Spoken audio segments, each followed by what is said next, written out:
Now a look at how scientists are actually able to track bird migration, where they stop, where they're headed, why it's so important, and what we can do to protect this system for the birds. Each year as the weather warms, millions of birds of all shapes and sizes and colors make their annual trip north. For migrating birds, the Great Lakes region is an essential part of their long and often dangerous journey. For some migrants, the Great Lakes Basin is a destination for raising their young. But most simply stop here to rest and refuel on their way to and from temperate breeding grounds further north. Most birds spend the day fattening up. They start the next leg of their journey as the sun sets over the Great Lakes, traveling long distances under the cover of darkness. This makes migration difficult to observe. To shine some light on these nocturnal migrations, Dr. Jeff Bueller uses a technology that's been around for a long time: weather radar. Here in the U.S., we have a network of over 150 weather radar stations that have been collecting data 24 hours a day, 7 days a week, every 5 to 10 minutes. Meteorologists use radar to predict weather by detecting raindrops in the air. But this technology can also be used to detect flying animals like birds, bats, and even insects. Physicists have told us that radars are theoretically capable of detecting a bumblebee at 50 miles away. And so we get a measure of how much biomass is in these volumes of airspace that the radar sample. And so that allows us to actually detect birds regardless of whether it's night or day, and to be able to see where they're going, how quickly they're moving, what direction they're flying. Connecting the dots between each radar allows Dr. Bueller to get a broad-scale view of migration and to identify hotspots of activity in areas where birds most frequently stop to rest and refuel before continuing their journeys. Conservation organizations are able to use these maps that we can produce with the radar observations to identify where they want to spend their limited resources in order to conserve lands that will support high numbers of birds during migratory stopover. The clues that radar provide about where birds are going and stopping during migration are an important piece of a puzzle that biologists are trying to put together in order to conserve migrating bird populations. So a lot of these long-distance migratory songbirds have been declining over the period of maybe the last 30 years, and that was kind of when we really started sounding the alarm and at the same time started looking at these migratory stopovers as an important part of their life cycle. By collecting seeds from fecal samples of birds, Dr. Craves can study what fruits birds are eating at these areas of stopover habitat and which resources are most important to birds during migration. They need to have the right resources to have the strength and energy to be able to complete their journey. It's like if your car runs out of gas before you hit the next gas station, you're in big trouble. Understanding what birds are eating is important, because whether or not a bird can find enough food during migration is a matter of life or death. And to fly long distances, birds need to eat a lot. Birds can put on a substantial amount of fat in a very short period of time. So it's equivalent to, say, a 100-pound person putting on 10 pounds in one day. Birds do this. They can gain 10% of their body mass in one day during this period of time prior to migration in order to gain the fat they need to fuel a long-distance flight. Dr. Owen studies the insect diet of migrating birds. By taking breathalyzer samples, she measures isotopes that can actually tell us what a given bird has eaten. We're looking at the stable carbon-13 signature because insects that are primarily aquatic have a different carbon signature than terrestrial insects. So we can see if the bird is primarily eating aquatic-derived insects or if it's terrestrial-derived insects. If it is aquatic-derived insects, that we know that occurs near nearshore habitats. But increasingly, birds are finding shorelines highly developed, and many areas of high-quality stopover habitat have been altered. It then becomes particularly important to understand how birds use any remaining habitat to better protect them. Birds, like people, like coastal areas. And because humans like shorelines just as much as birds, we've put our cities there. And so these birds are following ancient paths and going along coastal areas because the water is there, but the natural habitat isn't as much anymore. And so we really need to understand how birds are using these areas and what we can do to help them have the proper resources so that this ancient migratory journey can continue. The tireless work of all these researchers is producing a wealth of data on the behavior of migratory birds, contributing to the scientific literature. Dr. Dave Ewart at the Nature Conservancy uses this information to compile existing knowledge of stopover habitat for migratory birds into one resource that promotes conservation. The Nature Conservancy has worked with a lot of collaborators to try to come up with a tool that people can use, a decision-making tool, to better focus their scarce resources on the most important stopover sites. So we developed a web portal that summarizes our findings so that the public can access those and say, okay, this site's really important, this one is less important, based on the criteria we've derived, and we hope this will then help drive conservation programs in the Great Lakes region. As many migrating populations have been declining, and people in the Great Lakes Basin are becoming more interested in viewing these birds firsthand, more conservation activity can result in a win-win for people and nature in the region. I think as a society, we've always promoted good stewardship of the land, and birds are part of that stewardship.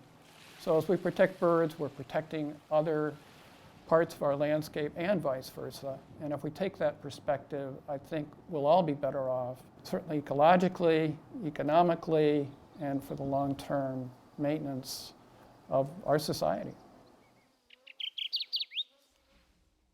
Thanks and welcome back. And now we're going to enter into discussion of a little bit about the science and the practice of bird conservation. But looking back at that video, that's why I became a scientist, those cool techniques, cool ways of investigating and solving these puzzles and mysteries of these great migrations that we talked about earlier. Melinda, we saw some of those great images of the Doppler weather images. Have you seen those before, or what do you know about those things? Yes, you know, in Chicago, there's an alliance called Chicago Wilderness, and it's hundreds of organizations that cooperate in order to think about that land stewardship, that land ethic, how we protect, restore, and connect habitats for people and for wildlife. And they have developed a coordinated open space plan called the Green Infrastructure Vision for Chicago region. And what's really interesting, it's a mosaic of woodlands and wetlands, dunes, grasslands. Public and private. Public, private, corporate, that are just throughout the Chicago region. And the Chicago region is 7 million acres, and it starts in Wisconsin and comes through Illinois, Northwest Indiana, and actually into Michigan. But that coordinated open space plan, when you map it to a Doppler image of migratory birds lifting off on one of those perfect nights with a south wind, it's 100% overlap. Wow. So that habitat is so critical for the birds, and the investment in this protection and restoration, so improving those stopover sites, has a huge impact on migratory birds. So John, it's not just the science informing our conservation, we also do the science as a way to engage people in nature as well. And I know you're familiar, or you work with some citizen science programs in the Detroit River area. Absolutely, you know, like the science, you know, during the 50s, 60s, and 70s, the organochlorine pesticide contamination was so severe that we had reproductive failure of bald eagles and peregrine falcons and ospreys and common terns in there too. And not only were they affected by chemicals, but then we destroyed their habitat. We did everything possible to decrease their abundance. And so we have seen some dramatic improvement in the chemical contamination levels for these birds. And so common terns now, science tells us that they're more limited by habitat, their productivity now. So could we begin to restore habitat and engage high school students, engage NGOs, have people vested in this, I helped do this. And so that's exactly what we're doing in building common tern habitat. So what's it actually look like? What are you building? Gravel. I mean, think of nesting of common terns here and bringing gravel out to the abutments of bridges that go to Grossio, Michigan, and having students from high schools and the green team from DTE Energy lay it down. Then you have to provide some cover in there too, and you have to grow certain species. And then you have to think about predation. but it's working. So on Belle Isle, we had partnership with Detroit Public Schools, Detroit Zoo, a whole bunch of school children, and we've built out on Belle Isle some habitat, and we fledged 2 common terns a year ago for the first time in 40 years. It's not an exceptional number, but it's heartening. And if, you know, it's so wonderful to see, and it's engaging people in the work of conservation and engaging them in caring for the place they call home. And so there's this theme here of it's not just one individual or one organization or one agency, it's that commonality. And again, you mentioned Chicago Wilderness, that's how many organizations working together? 320. 320. So it takes that common vision amongst them all. We oftentimes, you know, we can get caught up in the talks about, oh, it's for the birds, it's for the birds, it's for the birds, and us three are lovers and bird watchers. You know, we just love getting out there during those migrations and seeing those events, but it's also an economic benefit, and there's other ties to people. We're coming upon this great spring migration, and North America's biggest week of birding is in the Toledo area. So what do you see there in terms of those types of events drawing people to nature? It's amazing, the economic return. We like to talk about birding as an economic engine. You know, think of the National Wildlife Refuge system. Every 5 years they do a study called Banking on Nature. So they get upper end economists to come together and quantify what are the benefits, what are the economic return on what we do. And so literally 47 million people 16 years and older go birding in National Wildlife Refuge system. Wow. The economic return in 1 year for that is over $250 million. Wow. There's $74 million in jobs that come from birding. So it's an economic engine. And if you go to the warbler capital of the world, or you see one of the 3 best places to watch hawks during Hawk Fest, you get a sense of this, and it's an amazing phenomenon. And it's an economy. It helps sustain our communities. Melina? And of those 47 million people that love birds and are birders, 80% of them really start and are passionate about what's happening in their backyard.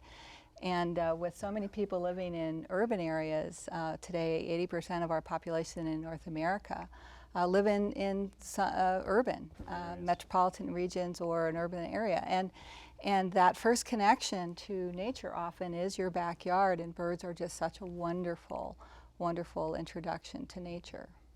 Yeah, it did. I mean, that's where my story was, that backyard is where it all started. So what can we do kind of both locally from our backyard, but regionally to these vast, broader urban areas, or to a whole region like the western shore of Lake Erie or the Chicago Wilderness region? Yeah, I think stewardship is one of the key words, is that engagement, getting involved, and thinking about what you can do on your own landscape, but how you can help be part of that growing body of knowledge of what's going on with birds. They're a wonderful indicator of what's going on in the natural world, environmental changes. They're responding, they're adapting. They're beautiful, they're diverse. It's a great way to introduce your family, your children, and get them involved in both the stewardship of the habitat, but also understanding what's going on with them and contributing to science. Yeah. It's sometimes frustrating. The stopover habitat is hard for some people to understand. And if you go out to a community or a business or something, say, we want to create stopover habitat, and it's a whole educational process. But what a great opportunity here to engage, you know, through the work of schoolyard habitat and Boy Scouts and challenging businesses to do the right thing. And we need to do that, and we need to work beyond the boundaries, as we said, to do that more. Melinda said, you know, 80% of the people in the United States live in urban areas. Where's the next generation of conservationists going to come from? Right. Exactly. It's going to be from urban areas. We need to do far more to engage people in outdoor recreation like birding and engage them in conservation work so they can help become a conservation leader. That's a perfect way to wind it up there. How are we going to get those next generation of conservation leaders?